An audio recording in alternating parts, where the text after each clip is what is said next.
Hello YouTube, this is Mr. Sasuke Dragon and welcome to a segment on Yu-Gi-Oh prices. A lot of Yu-Gi-Oh players ask me how comes I have a lot of high priced cards but for only spending a few pounds. The answer is pretty simple, knowledge is power. In this video I'm going to explain how you can get some high priced cards before they skyrocket in price, a few useful sites that you can use, and of course why it's important to make a ban list folder. So to begin with, I'm going to give you a few examples of some low price cards that have gone skyrocketing in price. The first example, of course, is Tour Guide of the Underworld. When it first got released, it was only going for £30. A lot of people disregarded this card because of the fact of you cannot synchro with it. So people used to sell this card and trade it on because they thought it was crap.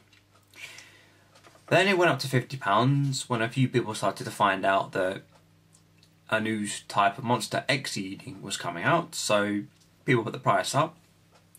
Then, when eventually Generation Force got released, everyone started to realise Tour Guide of the Underworld was a brilliant card, and the card went a colossal amount to £150. Now these elite snobs had to buy a playset, so 150 times 3, which is £400, which put a major hole in their pockets, because they didn't do their homework. Another example, of course, is Maxi. Now, Maxi, when it first came out, was not really going for much. I think the maximum it was going for was about £5. It was not being really used because Royal Oppression was around, so it didn't really have much point being even released. But then it started to go up to £15 to £20 because there was word on the grapevine that Royal Oppression was getting banned, but it wasn't for certain. Then as soon as Royal Oppression was banned, what do you think happened? Yes, Maxi skyrocketed up to the maximum price of £50+. And of course the elitist snobs yet again had to pay out a lot more money, putting a huge hole in their pocket again. So they really had to do a lot. So the best idea is to look at sets that come out in the future and read all the cards of the effects. Single out the ones that you may think they're going to be good, and they're going to be a really good investment for you to invest your good money in. Now, of course, some of these useful sites to get some of these good deals on are Ideal 808, yugioh.com, and eBay.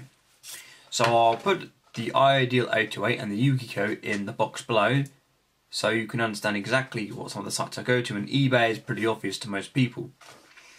Next thing we're going to talk about, of course, is the ban folder. Now the ban folder idea comes from a great Yu-Gi tuber known as WKDad1, and I took this idea because it was a good investment.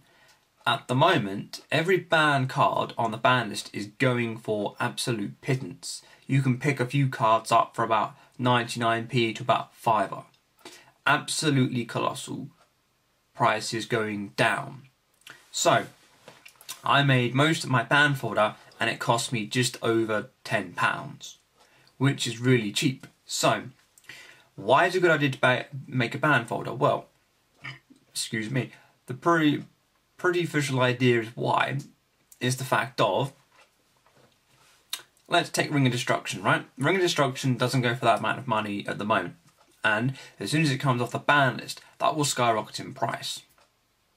So anything that's going to come off the ban list is going to go right up in price. So if you've already got a ban folder, all you do is take it out of that ban folder and stick it in your deck. So you've wasted no money at all and you've saved yourself a pretty penny.